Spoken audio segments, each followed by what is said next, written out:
Morning, শুভ সকাল। তা তোমরা সবাই কেমন আছো? আশা করি তোমরা সবাই খুব খুব ভালো আছো, সুস্থ আছো। আর আমি এখন রেডি হলাম, আর রেডি হয়ে এখন বর্মশাইয়ের সাথে একটু যাব সবজি বাজার করতে। তা চলো সেখানে যাই, সেখানে গিয়ে যা যা করবো সব কিছু শেয়ার করবো।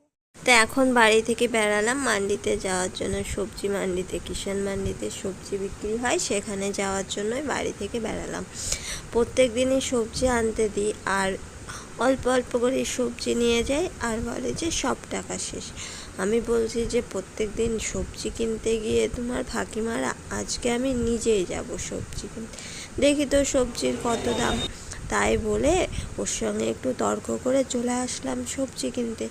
এই যে বলতে না বলতে চলে এসেছি, আর এসে যা দেখলাম কি বলবো, সব কিছুর দাম আগুন। যেটারই দাম জিজ্ঞেস করছি সেটারই অনেক টাকাই দাম বলছে। এত সবজির দাম হলে কি কেনা যায় বলো তো? এক আলু ছাড়া কি খাবো? এক আলুর দামই 35 টাকা 40 টাকা কিলো, তাহলে কি করে কিনবো? আর বাদ বাকি জিনিস তো আছেই। এই কারণেই ও সবজি নিয়ে যেতে এত লেট হয়। পেঁয়াজের দাম 20 টাকা থেকে করে দিল 40 টাকা, তাহলে প্রত্যেকটা সবজির দাম প্রচুর। তা আর এখানে আবার সবজি এক এক জায়গায় এক এক রকম জিনিস পাওয়া যায়। এক জায়গায় বসে যে সব কিছু পাওয়া যাবে সেরকম কিন্তু না, তার জন্য ওর একটু লেটও হয়ে যায়। তা যাই হোক, এসে বুঝতে পারলাম সবজি কিনতে এসে দেরি বা কেন হয়, আর কেনই বা বলে যে এক সবজি কিনতে গিয়ে সব টাকা ফুরে গেল। আজকে নিজে না আসলে না বুঝতে পারতাম না। তা খেতে তো হবেই, সব কিছুই কিনতে হবে।